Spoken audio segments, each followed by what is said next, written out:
ನಾವು ಪುನಃ ಜಾರಿಗೆ ತರ್ತೀವಿ ಅನ್ನುವಂಥ ಮಾತು ಹೇಳಿದರೆ ಕಾನೂನು ಸಚಿವರು ಕೂಡ ಆದೇಶವನ್ನು ಮಾಡ್ತೀವಿ 2 ದಿನದಲ್ಲಿ ಅಂತ ಹೇಳಿದ್ದಾರೆ ಸರ್.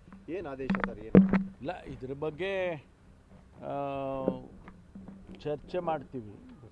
ಚರ್ಚೆ ಮಾಡಿ ಈಗಾಗಲೇ ಮುಖ್ಯಮಂತ್ರಿಗಳು ಇಂಡಿಕೇಟ್ ಮಾಡಿದ್ದಾರೆ. ಸರ್ಕಾರದ ನಿಲುವು ಏನಾಗ್ಬೋದು ಅನ್ನೋದನ್ನು ಈಗಾಗಲೇ ಅವರು ಸಾರ್ವಜನಿಕವಾಗಿ ಆ ನಿಲುವನ್ನು ತಿಳಿಸಿದ್ದಾರೆ.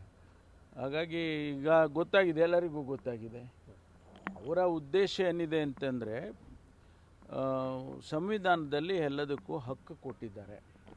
ಪ್ರತಿಯೊಬ್ಬ ಪ್ರಜೆಗೂ ಕೂಡ ತಾನು ಮಾಡ್ತಕ್ಕಂಥ ಊಟ ಏನು, ತಾನು ಧರಿಸ್ತಕ್ಕಂಥ ಉಡುಪು ಏನು, ಅದು ಅವರವರಿಗೆ ಬಿಟ್ಟಿದ್ದು ಅನ್ನೋ ರೀತಿಯಲ್ಲಿ ಸಂವಿಧಾನದಲ್ಲಿ ಅಳವಡಿಸಿದ್ದಾರೆ.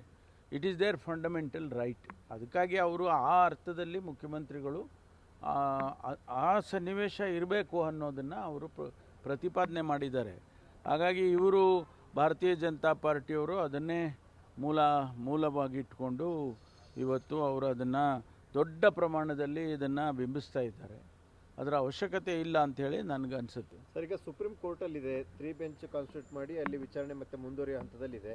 ಈ ಹಂತದಲ್ಲಿ ಎಷ್ಟು ಮಟ್ಟಿಗೆ ಸಾಧ್ಯ ಇದೆ ಒಂದು ಸರ್ಕಾರ ಆದೇಶವನ್ನು ಹೊಸದಾಗಿ ಒಂದು ಆದೇಶವನ್ನು ಅಲ್ಲ, ಅದು ಕಾನೂನನ್ನು ನಾವು ಪರಿಶೀಲನೆ ಮಾಡೇ ಮಾಡ್ತೀವಿ. ಕಾನೂನನ್ನು ಬಿಟ್ಟು ಮಾಡೋಕ್ಕಾಗೋದಿಲ್ಲ. ಕಾನೂನನ್ನು ಪರಿಶೀಲನೆ ಮಾಡೇ ಕಾದು ಸಬ್ಜುಡಿಸ್ ಆಗೋದಿಲ್ಲ ಅಂತ ಹೇಳುವಾಗ ಅದನ್ನು ಮಾಡ್ತಾರೆ. ಕಾನೂನನ್ನು ಬಿಟ್ಟು ಮಾಡೋಕ್ಕೆ ಹೋಗೋದಿಲ್ಲ. ಕಾನೂನು ಸಚಿವರು ಕೂಡ ಹೇಳಿದಾರಲ್ಲ, ಕಾನೂನನ್ನು ಬಿಟ್ಟೇ ಮಾಡ್ತೀವಿ ಅಂತ ಹೇಳಿದಾರ. ಮತ್ತೆ ಕಾನೂನನ್ನು ಅದನ್ನು ಪರಿಶೀಲನೆ ಮಾಡೇ ಮಾಡ್ತೀವಿ. ಬಿಜೆಪಿ ನಾಯಕರು ಇದರಿಂದ ಆದೇಶವಾದರೆ ರಾಜ್ಯದಲ್ಲಿ ಕಾನೂನು ಸುವ್ಯವಸ್ಥೆಗೆ ತೊಂದರೆ ಆಗಬಹುದು, ಏನೇ ಆದರೂ ನೋಡೋಣ. Government is strong enough to handle that. ಕಾನೂನು ಸುವ್ಯವಸ್ಥೆನ ಹ್ಯಾಂಡಲ್ ಮಾಡೋದಕ್ಕೆ ಸಮರ್ಥವಾಗಿದ್ದೇವೆ. ಆದ್ದರಿಂದ ನಮ್ಮ ಸರ್ಕಾರ ಯಾವತ್ತೂ ಕೂಡ ಕಾನೂನು ಸುವ್ಯವಸ್ಥೆಗೆ ಆದ್ಯತೆಯನ್ನು ಕೊಡ್ತೇವೆ. ಅದಕ್ಕೆ ನಾವು ಹೇಳಿರೋದು ಸರ್ವ ಜನಾಂಗದ ಶಾಂತಿಯ ತೋಟ ಆಗಬೇಕು ಕರ್ನಾಟಕ ಅಂತ ಹೇಳಿ, ಎಲ್ಲ ಶಾಂತಿ ಇರಬೇಕು ಅಂತ. ಅದನ್ನು ನಾವು ಮಾಡ್ತೀವಿ. ನಿಮ್ಗೊಂಥರ ಅಡಿಷನಲ್ ತಲೆನೋವು ಶುರು ಆಯಿತು. ತಲೆನೋವು